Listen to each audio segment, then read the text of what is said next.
కళ్ళు కైపెక్కించే పోకళ్ళు కాటేస్తే కాదంటానా ఇప్పుడైనా వయసేమైనా సొగసేమైనా మరపించే మనసేమైనా నవ్వు నవరాత్రి నీ కోసం తీసుకువస్తున్నా మైనా ఏమైనావే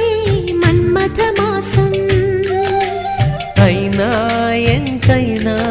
ఇది మెత్తని మోసం